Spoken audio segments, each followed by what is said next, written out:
How I Got Here, the inside stories of startups and innovation in travel and transportation, with your hosts, PhocusWire's Kevin May and Mozio's David Litwak.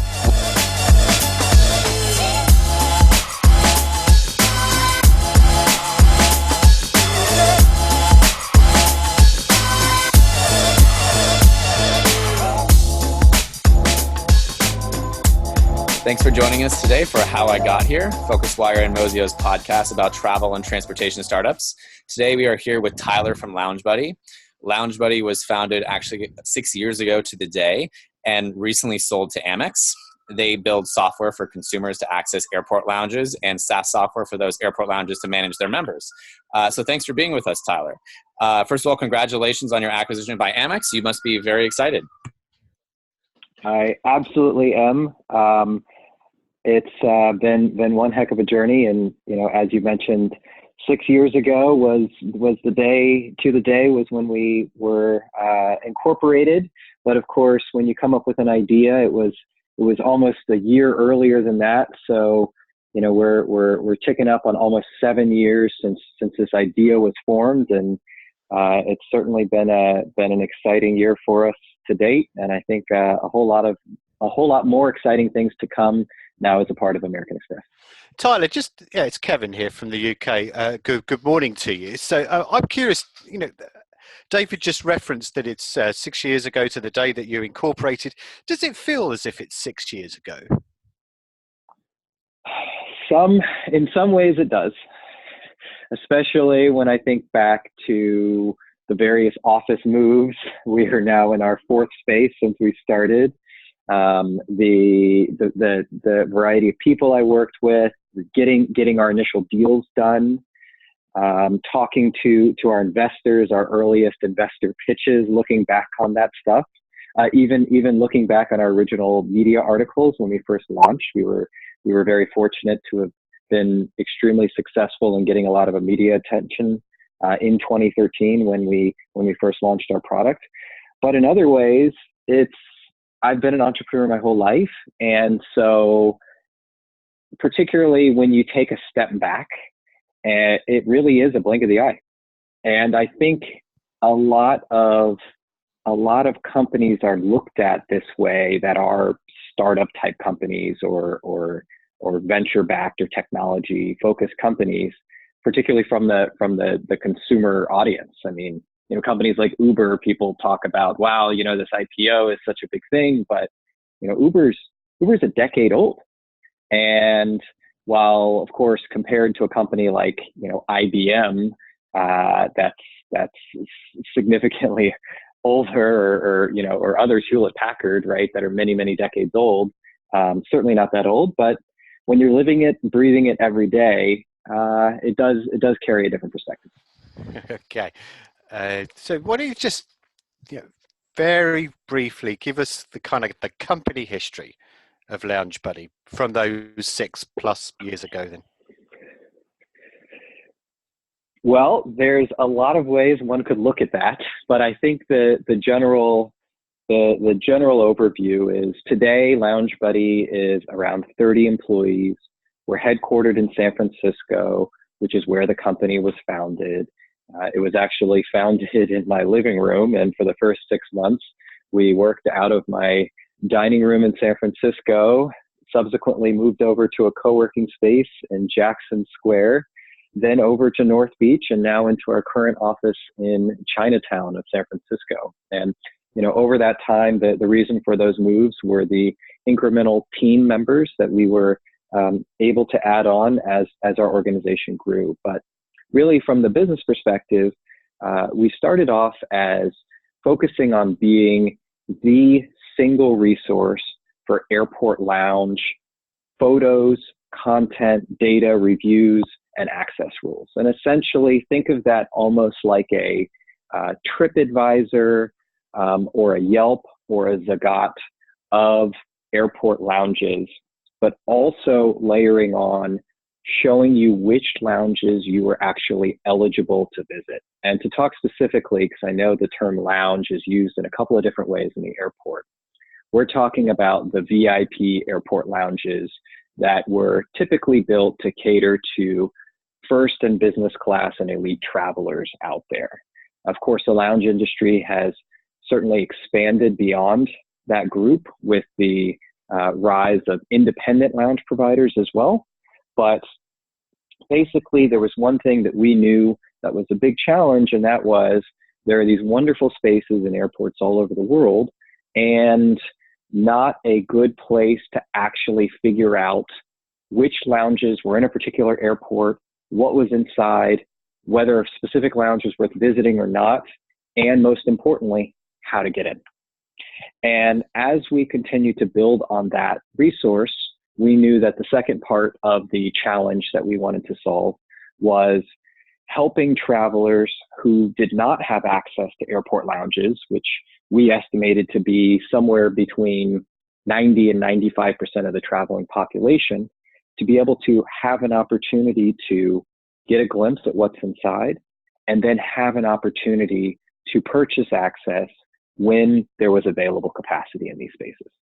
Now, it sounds simple enough, but as we all know, if you don't have the appropriate infrastructure, then that's when you really have to start everything from the ground up. And what I mean by that is, despite the airport lounge industry focusing on the most valuable travelers in the world, there really was no technology or innovation to speak of in this industry.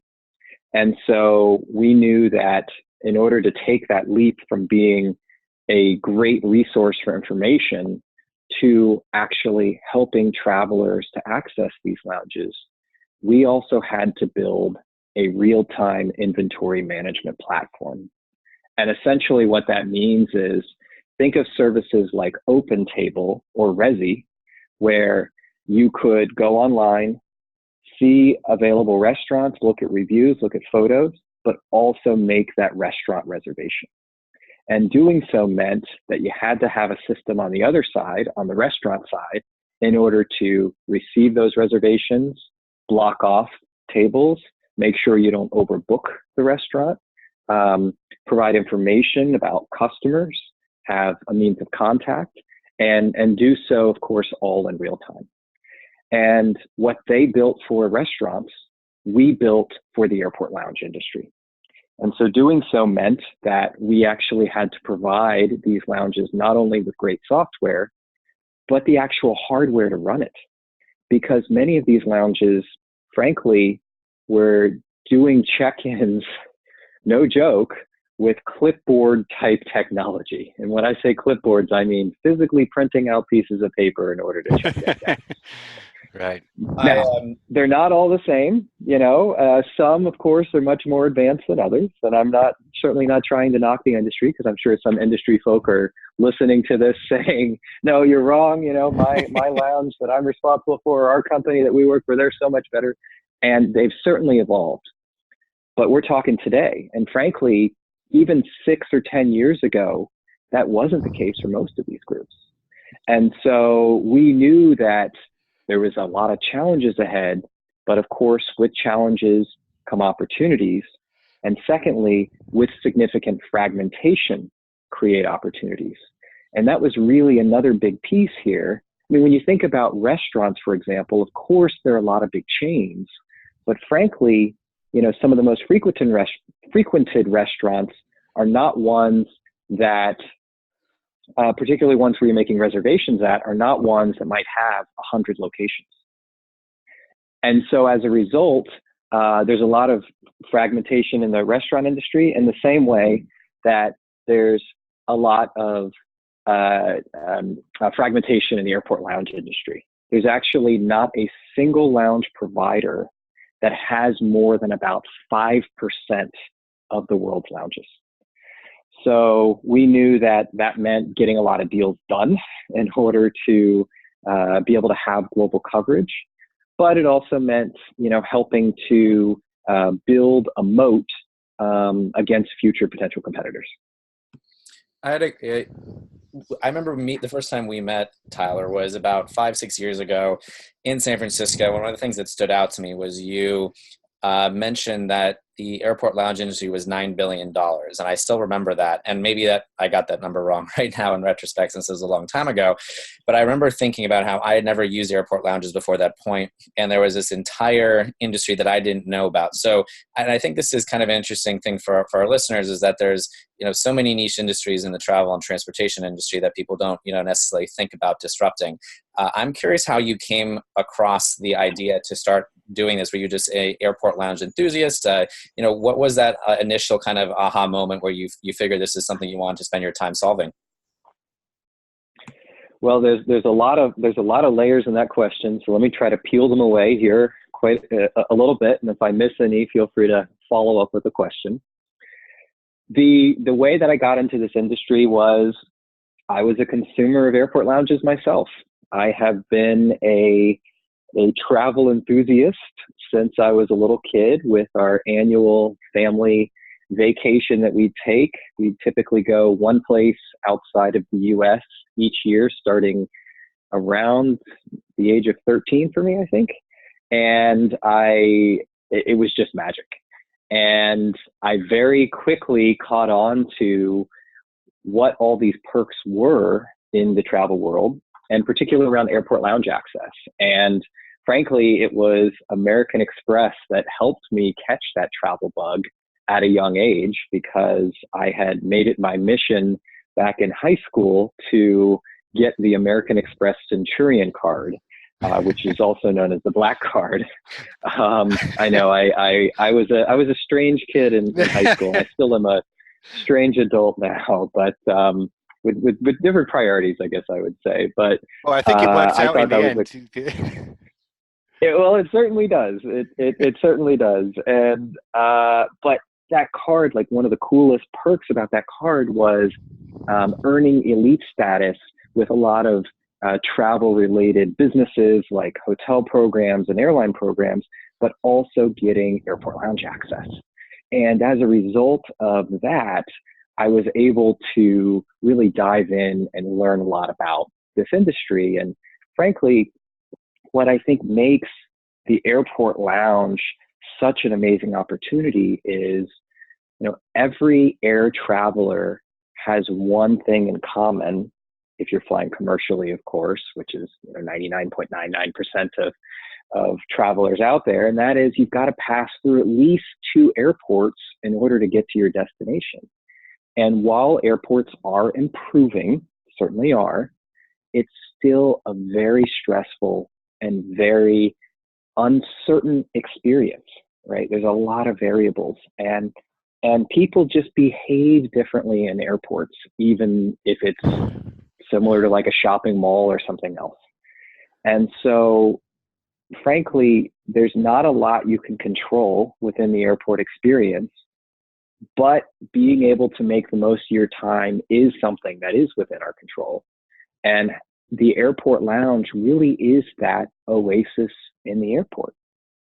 And so I knew that there was some kind of opportunity here, but I didn't really know what that all meant. And so I tried to do a lot of research on what the size of this industry was in order to understand the size of the opportunity.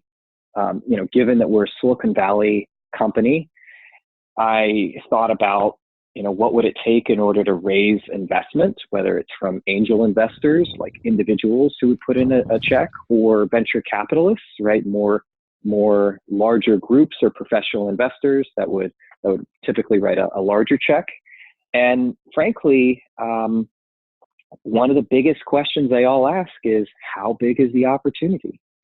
Well, given that there really wasn't any other company approaching this industry in the way that we were, there wasn't a lot of historical references that I could look to, nor is there any real good information published about this industry.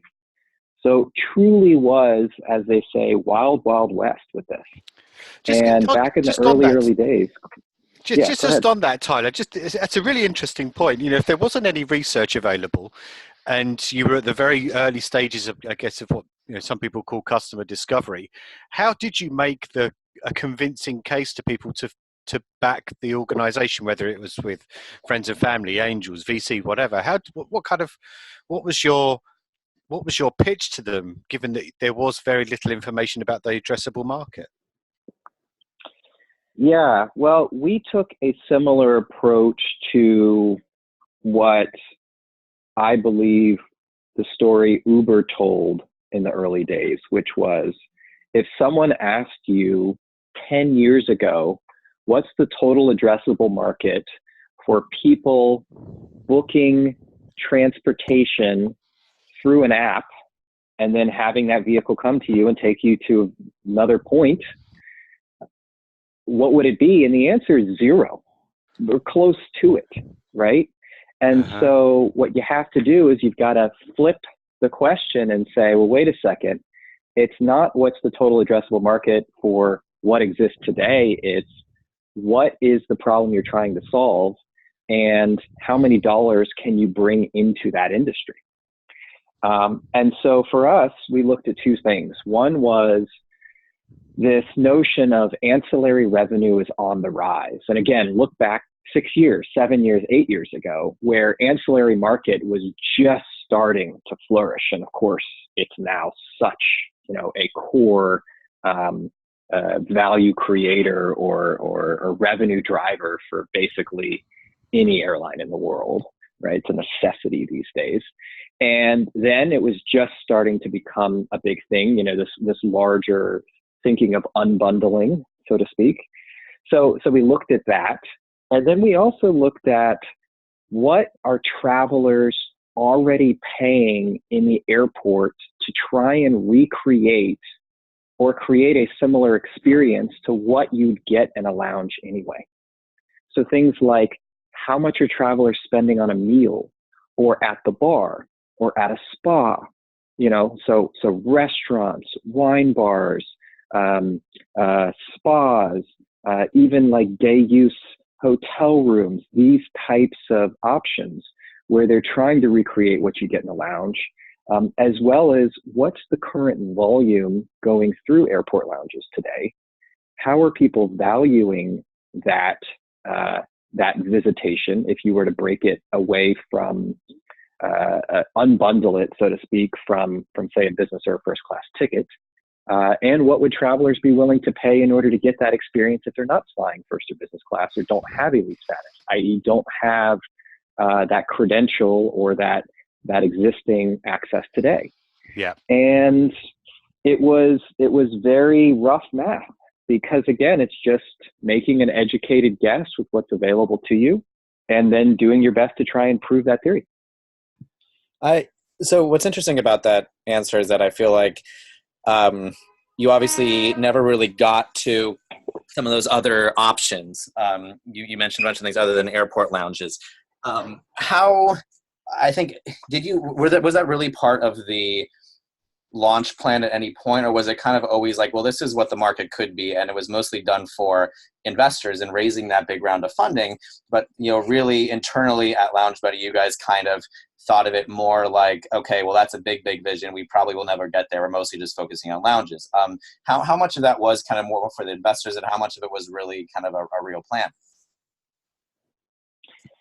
Well, investors always want to hear not just what are you working on tomorrow, but what are you working on 3 years, 5 years, 10 years from now? How is this not going to be just a really good business, but a huge business?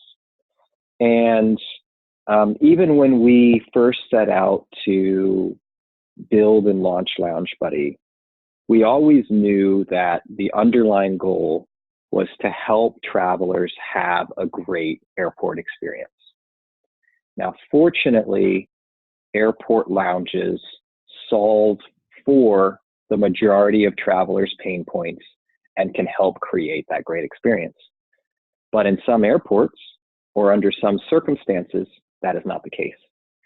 And so that mission evolved slightly to matching the traveler's needs with the right airport experience. And we started doing that actually beyond airport lounges before the acquisition by American Express. And one example of this was with our partnership with a company called Minute Suites, as well as a partnership with the Dubai International Hotel.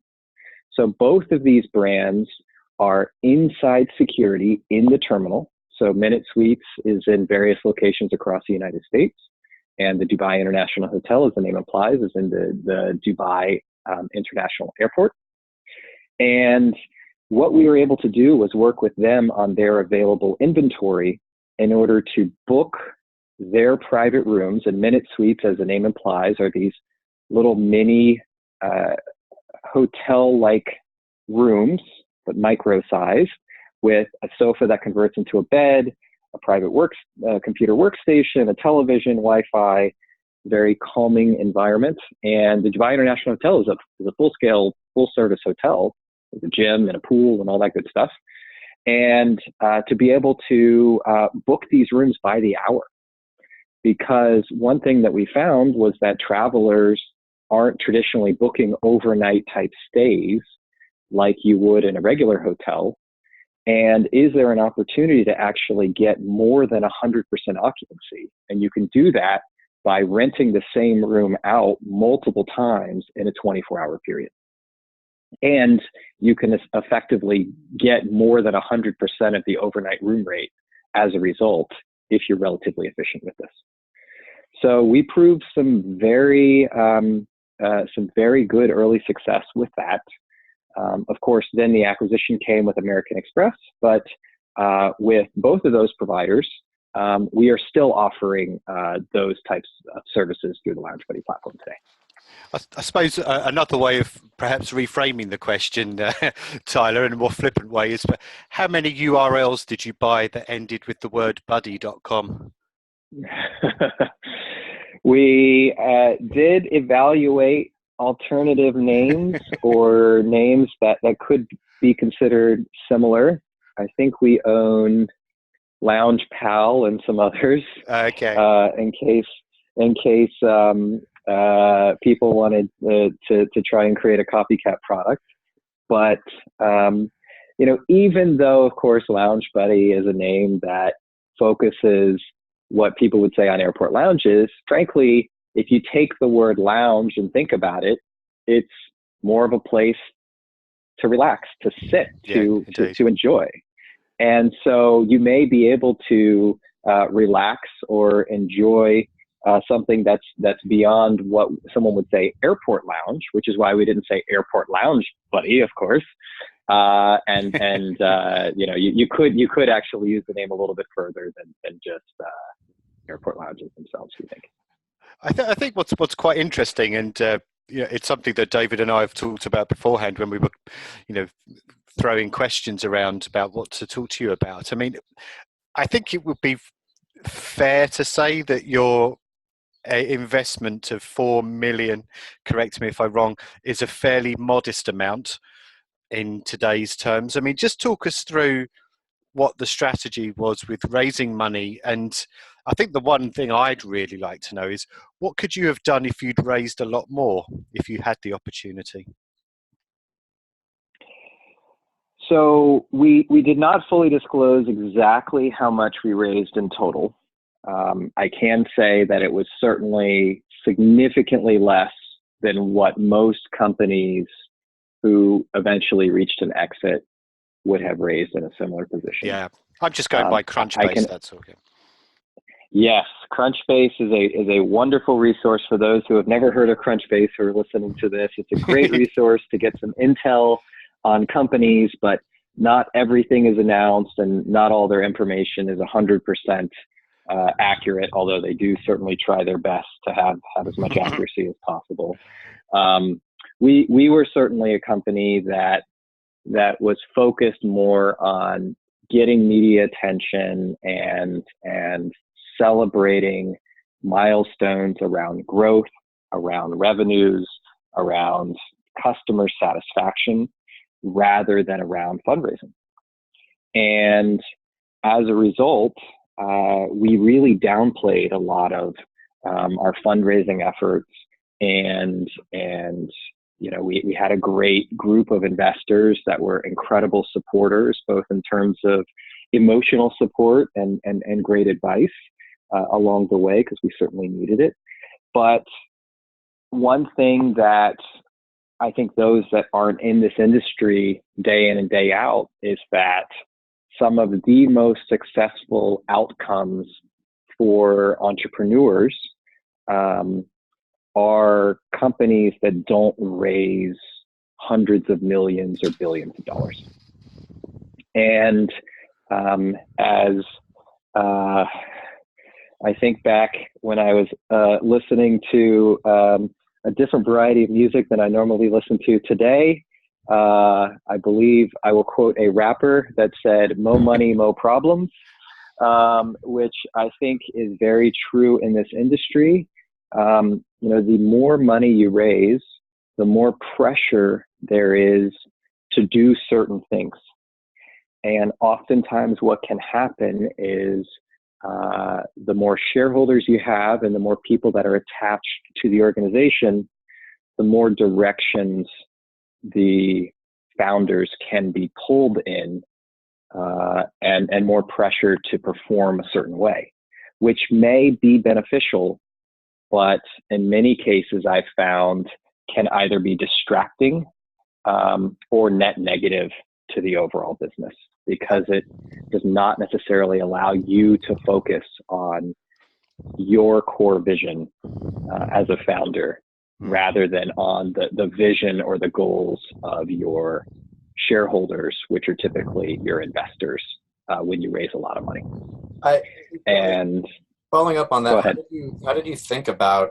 I mean, obviously we're in a age here of $10 billion Uber fundraising rounds, and a lot of people raising hundreds of millions of dollars. And I get where you're coming from, because I know there are a lot of businesses that, with 5 million or 10 million, it doesn't really make a difference if they're reliant on building some sort of infrastructure that isn't reliant on money. More money doesn't necessarily always make a difference. I'm curious how you kind of thought about yourself and realized that maybe raising twice as much money wasn't going to actually allow you to move faster, and how you decided you weren't one of those Uber companies. Well, with some businesses, and I hate to say this, but with some businesses with some ideas, first and foremost, being an entrepreneur in any business in any part of the world, and there are tens or even hundreds of millions of entrepreneurs all over the world. Many are just more focused on starting a corner store or opening a small restaurant or having a retail business or a million and one other things, right? So, I mean, entrepreneurs exist all over the place, not just in Silicon Valley, of course. And most businesses raise no money. But when you look at Silicon Valley-based businesses, the reason why so much money goes into these businesses is the potential for these businesses to scale exponentially relative to the money that's put into the business. The challenge is that it's twofold. Number one, some of these investment groups have raised so much money from their investors that they have to deploy more and more capital, because that's the whole point of these super large funds, is to deploy this money. And so oftentimes they look for businesses that are looking to raise large sums of money. Now, the problem is, and some people say this, and I've said this sometimes out of frustration, although I don't know that it's 100% accurate, but sometimes it's easier to raise 10 or 20 or 50 or $100 million than it is to raise $1 or $2 million from certain investors. And that's just because they want to be able to deploy larger sums of capital in hopes that they can get a much larger return as a result.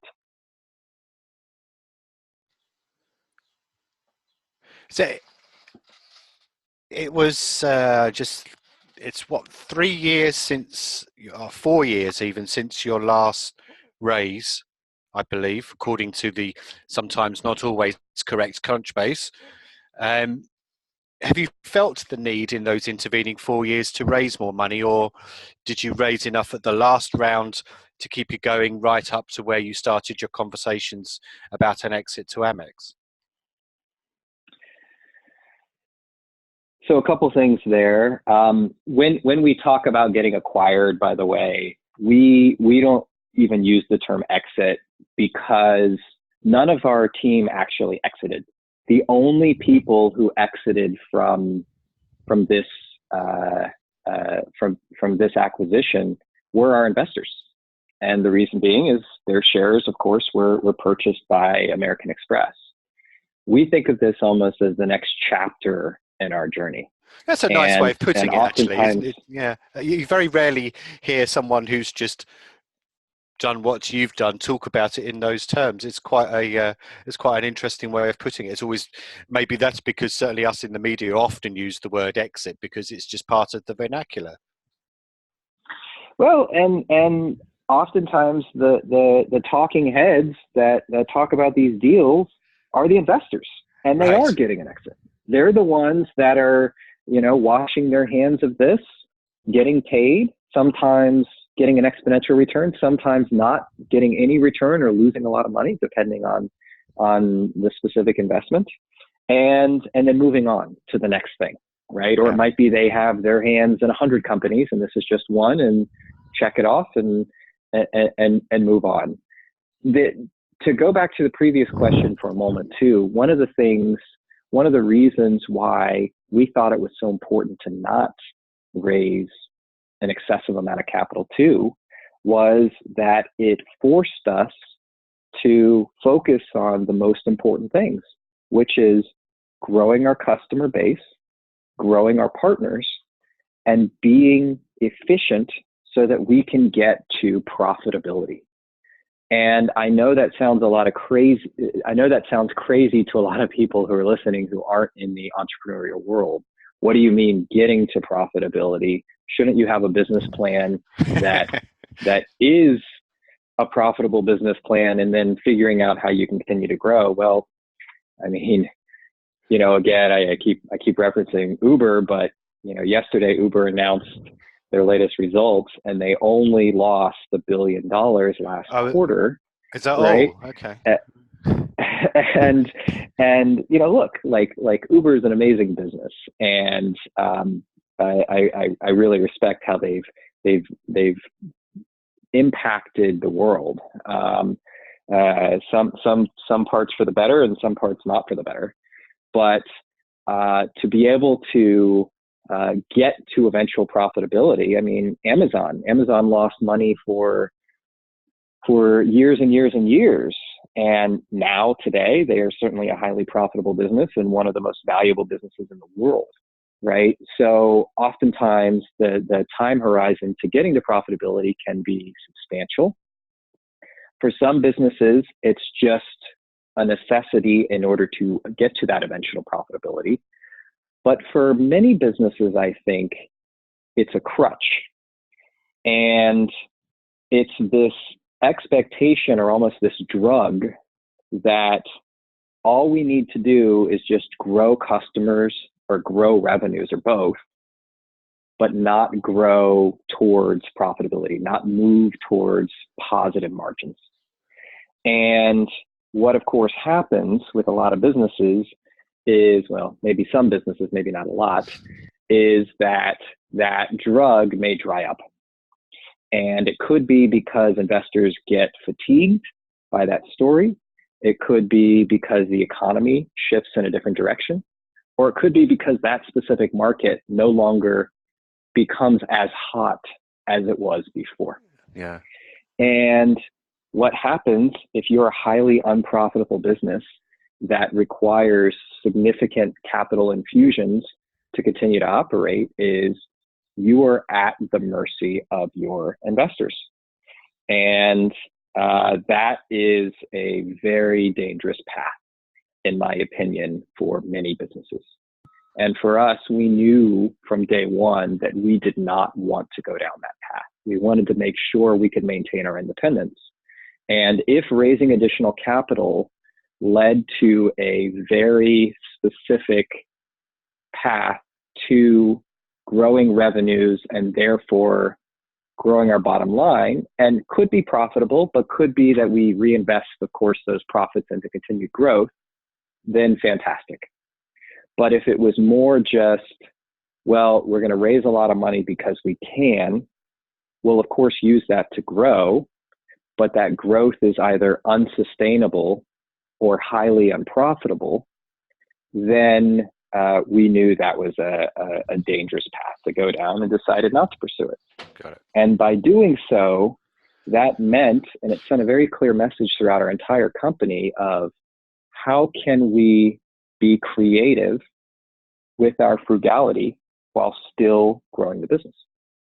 And, I'm happy to say that, since we raised our, last amount of capital, which was years ago, that we did actually reach profitability as a business and still continued to grow, hundreds of percentage points year over year, because we were almost forced into doing so, into being as innovative and as frugal as we could at the same time.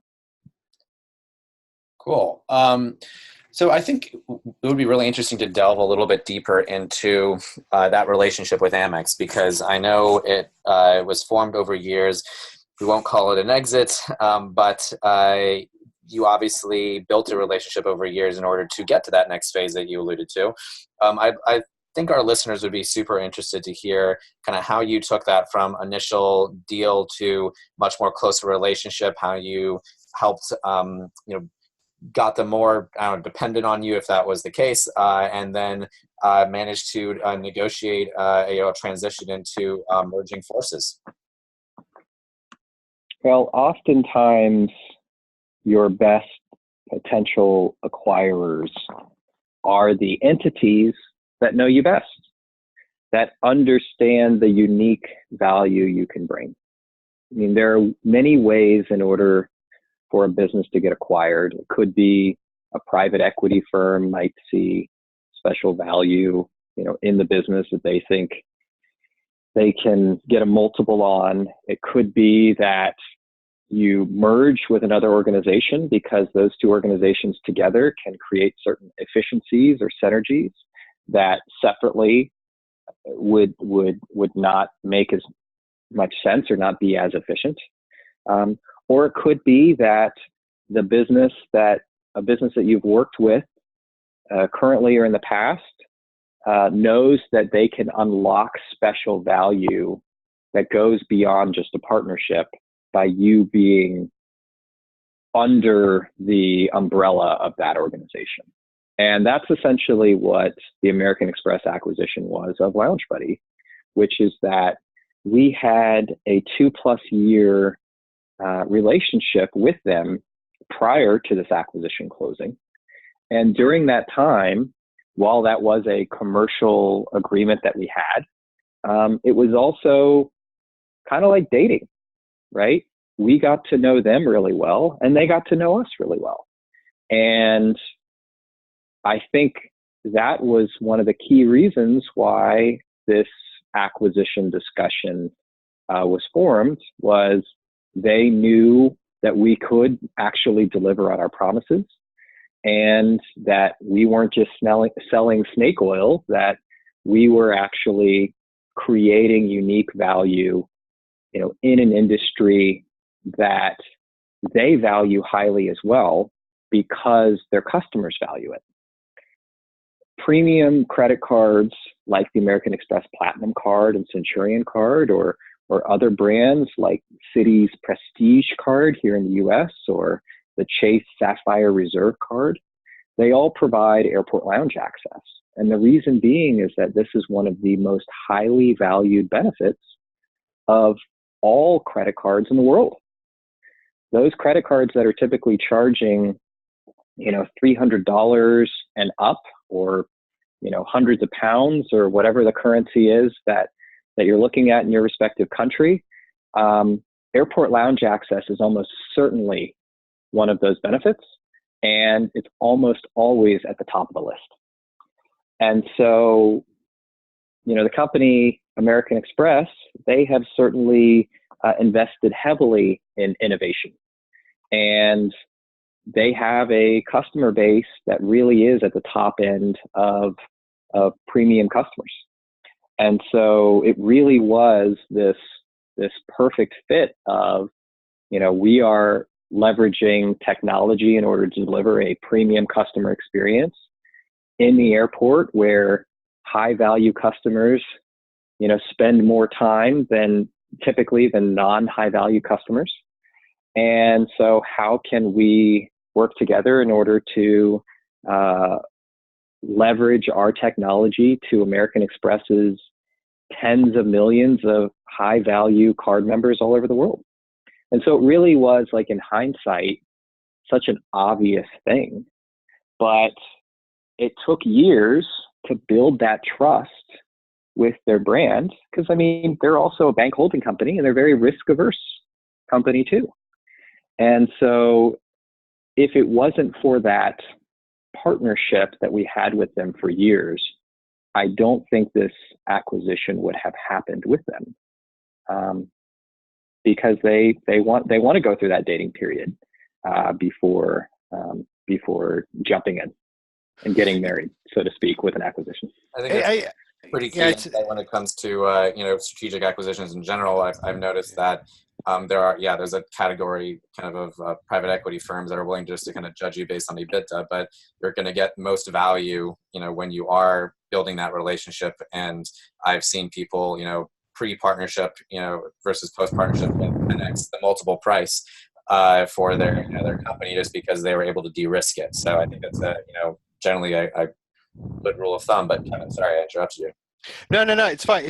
It's interesting because LoungeBuddy is such an obvious brand for a travel management company to invest in or acquire, etc. Did you work with any other TMCs during the kind of early and mid-age of LoungeBuddy? Anyway, and how did that kind of work out, if you had those kind of relationships with other TMCs as you got closer and closer to Amex, with the end result being an acquisition? Well, one of our earliest investors, which actually came about as a result of winning a competition from them, was Concur. And this was actually right before Concur was acquired by SAP, which was a very large deal for both Concur and SAP. And so and over time we worked with Expedia as well, more on the travel agency side, a little bit on the Agencia side, which is more of Expedia's TMC like brand. But our value prop to TMC like brands, as well as consumer OTAs, online travel agencies, was how can we, number one, bring content to travelers who may already have access to airport lounges, so they can understand what's included with their ticket purchase if they're buying a business or first class ticket, or they've got that elite status. And number two, is there an opportunity to diversify revenue from just selling a plane ticket or a hotel room or travel insurance, right? And those are categories that everybody, looks at. Are there additional revenue streams where you can provide a value-added product that is personalized and meaningful to the traveler, right? And doesn't just look like an upsell, right? It's all well and good if someone's trying to sell me on, you don't want to sell somebody an airport lounge when they've got a 30-minute layover in the airport. It just doesn't make sense, right?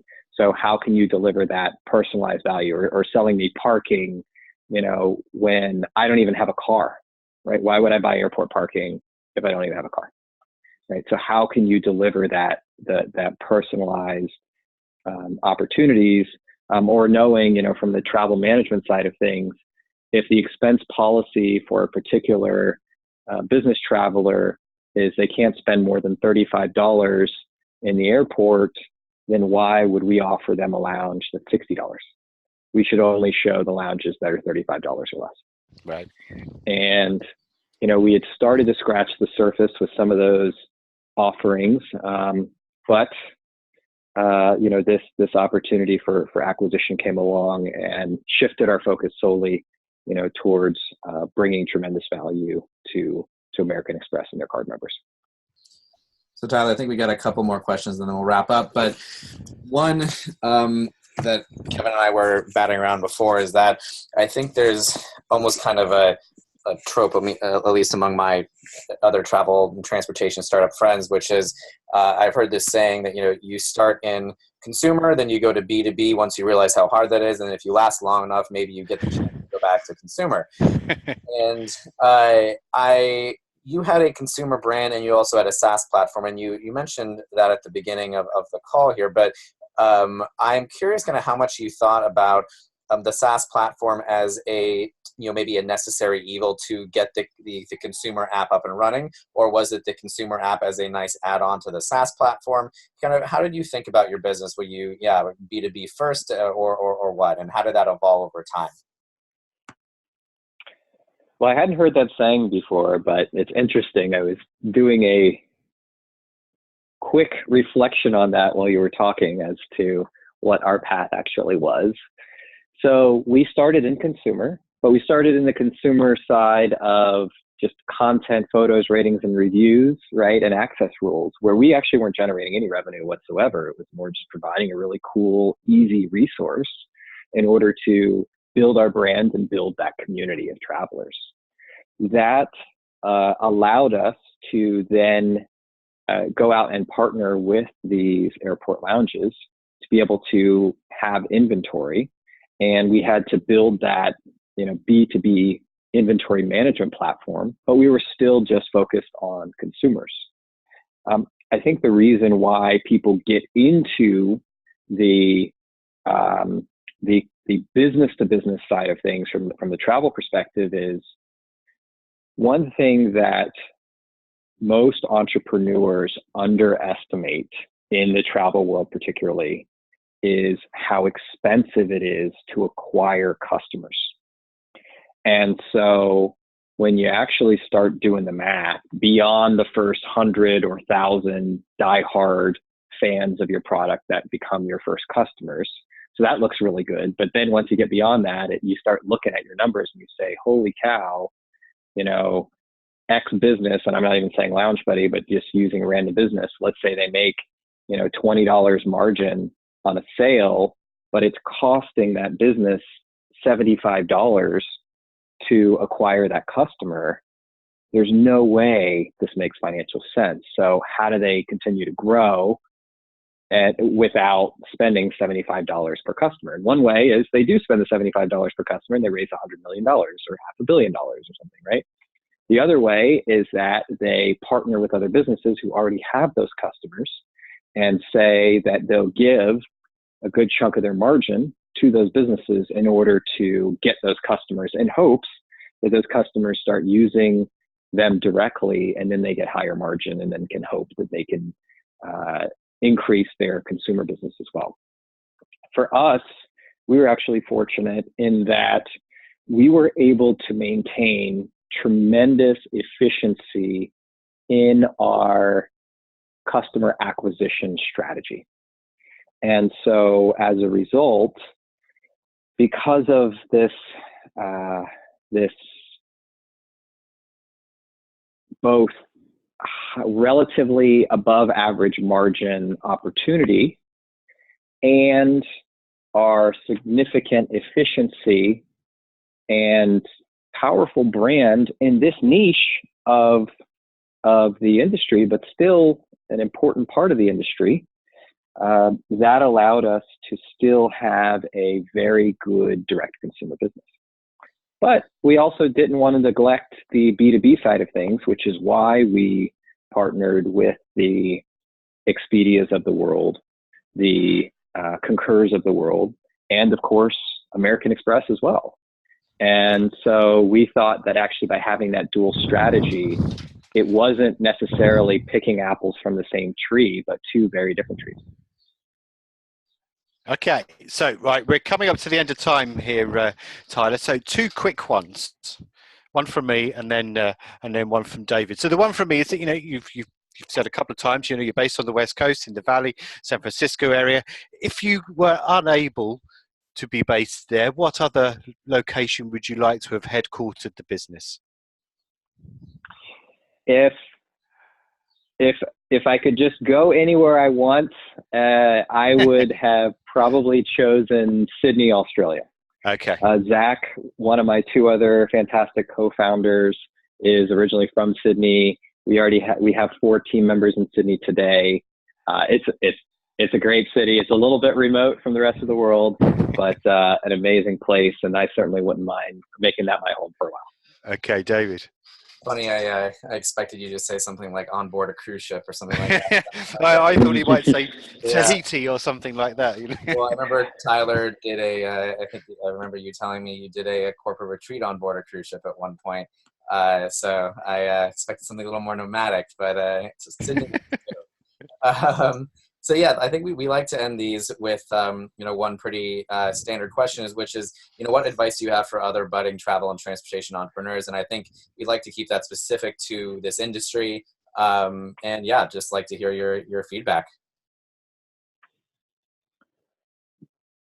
There's still a lot of magic in travel, and it really is an industry that's unlike any other. I do think, having said that, there are other industries out there that might be easier to start and grow a business in, but there's no other industry like travel, and being a part of it is something that I certainly wouldn't trade for anything else in the world. Having said that,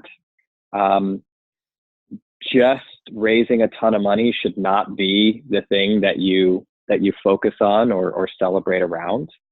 And remember, if you're starting a business that you plan on getting investment in and eventually, hoping to, whether it's IPO or get acquired or merge with another business, if your horizon is less than 6 to 10 years, you should probably consider doing something else.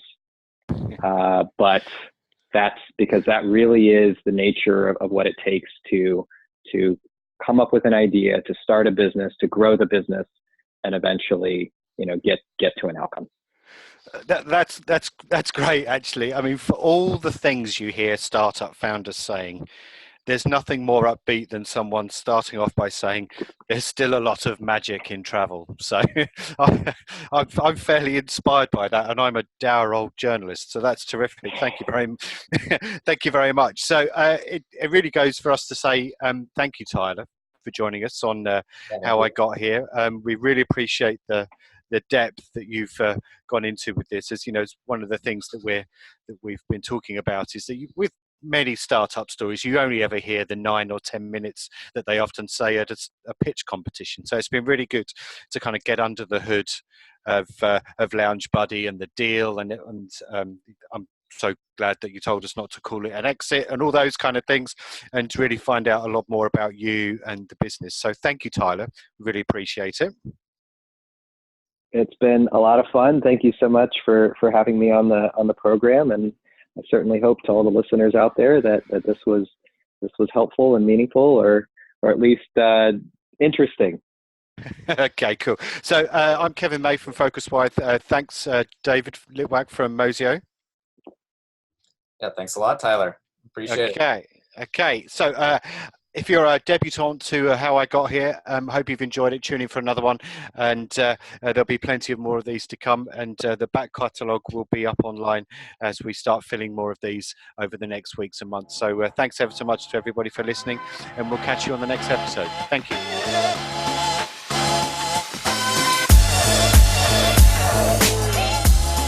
Thanks for listening to the How I Got Here podcast. We'll be back next week with more insight stories behind startups and innovation in travel and transportation. Check mozio.com/move for a complete write-up of the highlights of every podcast with translations into 5 languages, and get your daily dose of news on the digital travel economy by subscribing to the newsletter at PhocusWire.com. See you next week.